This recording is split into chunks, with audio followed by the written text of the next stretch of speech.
Ça fait.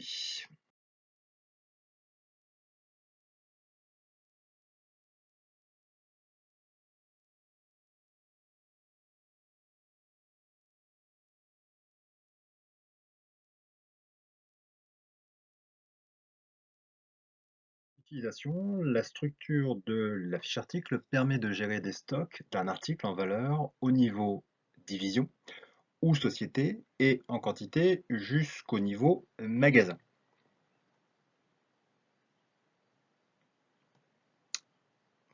MM, WM.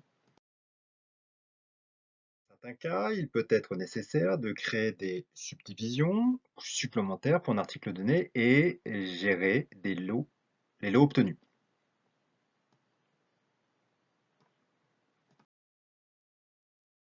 Possible de garantir une similitude absolue des caractéristiques de certains articles au niveau de la production. Notion de caractéristiques. Là, on est typiquement dans un ordre de fabrication CO03. Donc voilà notre ordre. Vous pouvez, par exemple, vous ne pouvez pas, par exemple, garantir qu'une certaine couleur aura toujours la même teinte. Donc, comme on le voit ici, on ne le gère pas au niveau de la planification des besoins. Les différences mineures entre les lots de fabrication sont parfois inévitables.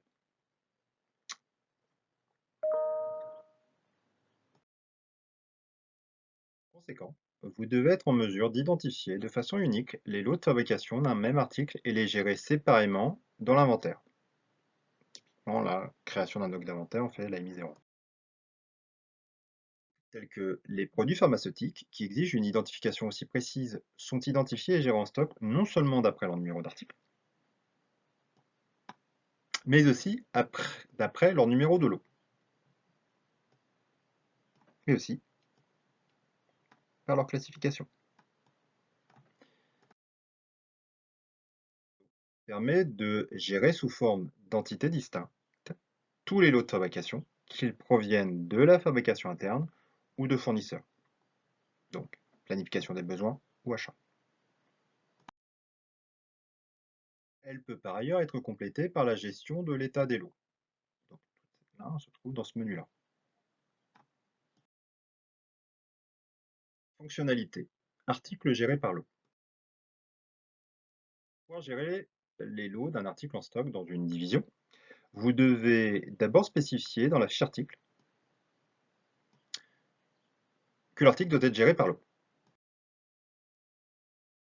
Il convient d'activer le code de gestion obligatoire par lot dans la fiche article, par exemple dans la vue achat ou stockage.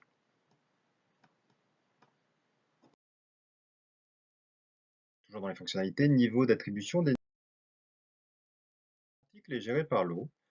Toutes les quantités de cet article doivent être affectées à un lot, comme on peut le voir.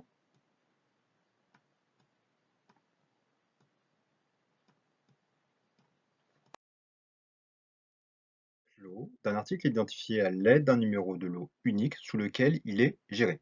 On peut le voir dans le BMBC Batch Information Cockpit. Saisi par l'utilisateur, attribution externe des numéros, ou attribué automatiquement par le système. Donc là, si on faisait la MSC1N pour le créer de façon interne, manuellement. Définir l'attribution de numéros de lot pour des lots à différents niveaux, de façon unique au niveau mandant pour un article, de façon unique au niveau article, de façon unique au niveau division. Donc là, il est de façon mandant pour un article. Dans la version standard du système, les numéros sont attribués aux articles au niveau division. Donc là, on est dans l'écran du paramétrage, déterminer le niveau de lot et activer. Pour cela, sélectionnez niveau du lot.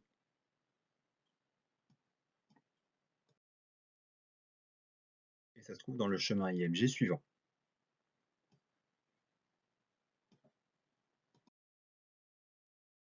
Structure des données d'un lot. Il existe deux types de données pour chaque donnée générale du lot, par exemple date limite de consommation,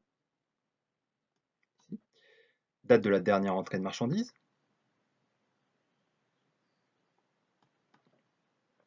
qui sont définies dans la fiche lot.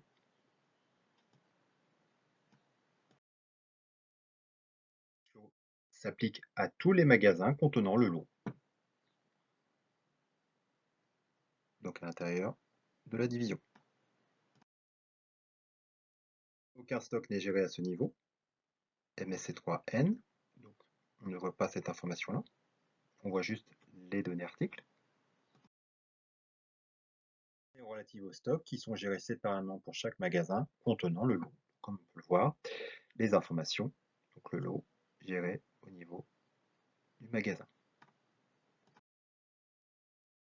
Si le lot d'un article est réparti entre deux magasins, on procède à un suivi de la quantité en stock dans chaque magasin. Donc, on aurait cette subdivision intérieure des magasins. Les données de lot et première entrée de marché. L'eau et les données relatives au stock du lot sont créées automatiquement lors de la première entrée de marchandises, donc lors de l'Amigo. On retrouve cette information ici. De créer ces documents manuellement, donc on n'a pas à utiliser la transaction MSC1N. Définir des données spécifiques pour un lot, telles que la date limite de consommation. Vous devez gérer manuellement les données de lot à cette entrée de marchandise à partir du moment où vous ne générez pas de DI. Donc on retrouve ces informations-là au niveau du lot. Et après ça, c'est à compléter.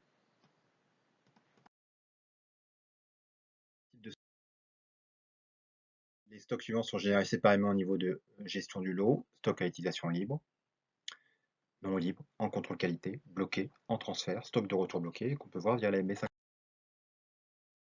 Utilisation des articles. Des mouvements de stock relatifs à des articles gérés par lot. Vous devez, outre le numéro d'article, saisir le numéro de lot.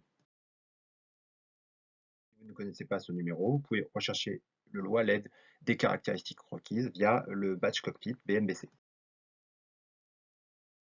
Et voilà.